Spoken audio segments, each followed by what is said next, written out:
چونکہ قرآن سے ناتا توڑ دیا تو آج جمہوریت کے دعوے دار دوسرے ہو گئے.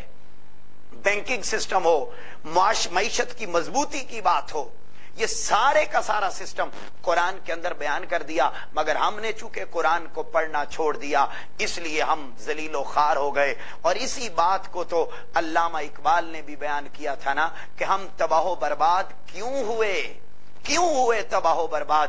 تو معزز ناظرین توجہ کیجئے علامہ اقبال کے اس شعر پر جس میں وہ فرماتے ہیں کہ ہر کوئی مست مئے ذوق تن آسانی ہے، تم مسلمان ہو یہ انداز مسلمانی ہے.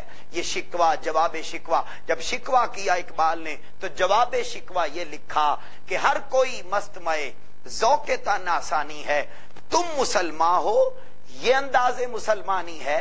حیدری فقر نے دولت عثمانی ہے، تم کو اسلاف سے کیا نسبت روحانی ہے.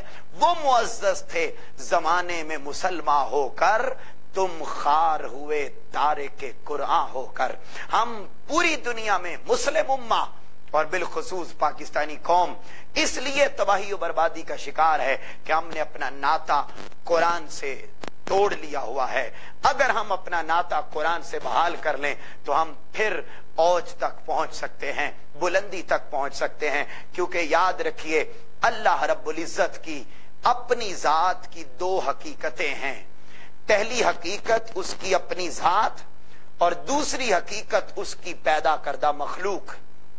یعنی ایک وہ خود ہے اور دوسری حقیقت وہ ساری مخلوقات ہیں جو اللہ رب العزت نے بنائی ہیں.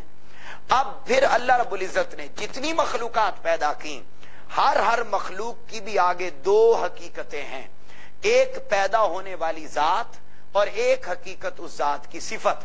یعنی اللہ رب العزت نے جتنی بھی مخلوقات پیدا کی ہر ایک کی ایک ذات بنائی اور ایک اس کی صفت بنائی. اللہ رب العزت کی اپنی ایک ذات ہے، اسی طرح اللہ رب العزت کی بھی اپنی ایک صفت ہے. اب بہت توجہ طلب بات ہے، دھیان سے سنیے اور سمجھنے کی کوشش کیجئے. دیکھیے یہ ایک مائک ہے، اب مائک کی ایک ذات ہے اور ایک اس کی صفت ہے کہ یہ میری بات کو آپ تک پہنچا رہا ہے. یہ کیمرہ ہے، کیمرے کا ایک اس کی ذات ہے اور ایک اس کی صفت ہے کہ اس پروگرام کو پوری دنیا میں دکھا رہا ہے. یہ اس طریقے سے آپ سوئی سے لے کر ہوائی جہاز تک جتنی چیزیں ہیں آپ ان کو گنتے چلے جائیں، سمجھتے چلے جائیں تو ہر چیز کی ایک ذات نظر آئے گی اور ایک اس کی صفت نظر آئے گی. جو صفت سے جڑ جائے یہ ہو نہیں سکتا کہ اس کی ذات کے ساتھ وہ نہ جڑے، اور یہ بھی نہیں ہو سکتا کہ کوئی ذات سے جڑ جائے اور اس کی صفت سے نہ جڑے. ذات اور صفات دونوں کے ساتھ بندے کو جڑنا پڑتا ہے پھر کام ہوتا ہے. معزز ناظرین اسی طریقے سے اللہ رب العزت کی اپنی ایک ذات ہے اور اللہ رب العزت کی اپنی ایک صفت بھی ہے. اب اللہ رب العزت کی ذات تو وہ ہے جس کے بارے میں فرما دیا قل هو اللہ احد اللہ الصمد لم یلد ولم یولد ولم یکن له کفوا احد. یہ اس کی ذات ہے. اب اس کی ایک صفت ہے اور صفت یاد رکھیے جس کی ذات جتنی بڑی ہوتی ہے نا اس کی صفت بھی اتنی بڑی ہوا کرتی ہے. اب یہ مائک تھا، اس کی صفت اس کے مطابق تھی، سوئی ہے اس کی صفت اس کے مطابق ہے، ہوائی جہاز ہے اس کی صفت اس کے مطابق ہے. اللہ کی ذات سب سے بلند، ان اللہ علی کل شیء قدیر، ان اللہ سمیع بصیر، ان اللہ علیم بذات الصدور. یہ ساری کی ساری اس کی ذات ہے. اب وہ ایسی ذات ہے جس جیسا کوئی اور نہیں ہے نہ کبھی ہو سکتا ہے، اس لیے اس کی صفت بھی بڑی عظیم ہے. اور اللہ رب العزت کی صفت قرآن مجید ہے. قرآن مجید کو اللہ رب العزت اپنی صفت قرار دیتا ہے.